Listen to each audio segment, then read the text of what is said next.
Lagos awoke differently that morning.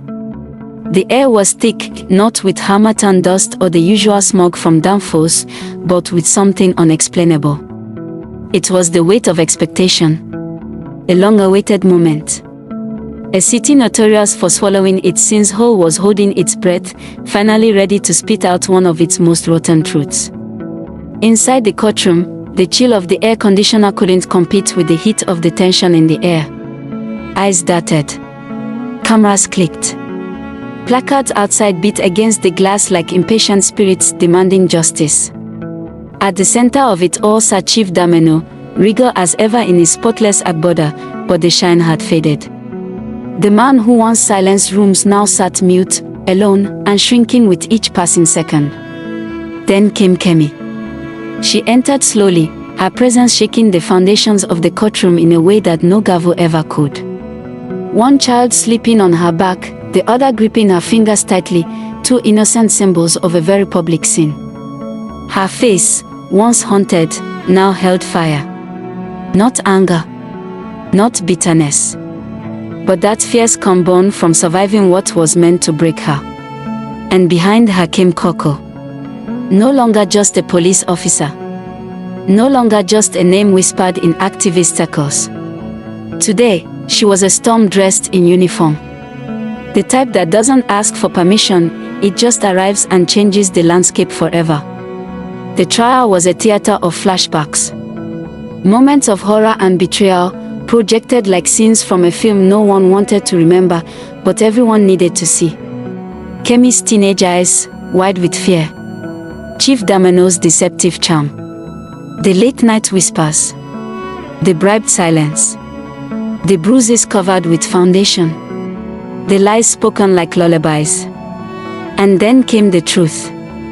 DNA reports that screamed louder than lawyers. Testimonies from former staff who had once bowed but now spoke. Women who came forward, one after the other, each voice cracking open the wall of secrets Dameno had built around himself for years. Poco took the stand last. She didn't raise her voice. She didn't need to. "I couldn't save the first girl," she said quietly, a tremble in her jaw. "But I swore on my mother's grave I'd never look away again." No one blinked. Not even the judge. And when the verdict came, guilty, it wasn't just Chief Dameno who was convicted. It was every silent accomplice. Every system that looked the other way. Every shock that dismissed the cries of the powerless. Outside the courtroom, Lagos didn't riot. Lagos rejoiced. It wasn't loud. It was the kind of quiet victory that lives in long sighs, in eyes lifted skyward, in strangers holding hands in traffic for no reason other than hope. Weeks later, a new building rose in the heart of the city. Nothing fancy. No marbles or chandeliers. But its walls were strong, its colors bright. Children ran around its compound, barefoot and free. A painted sign above the gate read, "House of Light Foundation." And there stood Poco, no longer just fighting corruption, but planting something different. Kemi brought the twins every Saturday. They loved the swings. They laughed freely now. One of them had Dameno's smile, but it no longer haunted her.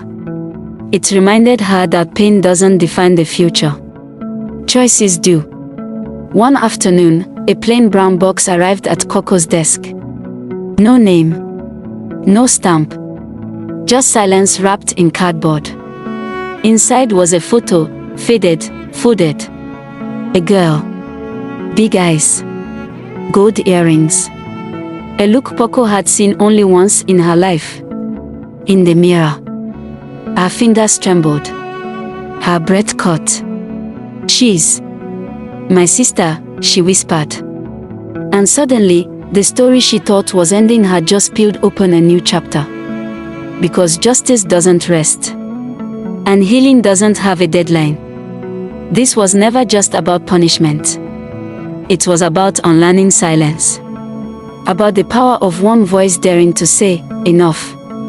In the end, it wasn't the courtroom, the headlines, or even the verdict that truly won. It was the courage to remember. The courage to speak, And the choice, every day, to believe that from brokenness, something beautiful can still rise. Moral lesson. Even in the darkest corners, justice can still bloom. And when one brave heart dares to stand, others will follow. Sometimes, the road to healing starts with a single voice saying what others are too afraid to whisper: we deserve better. And sometimes, that one voice is all the light a nation needs.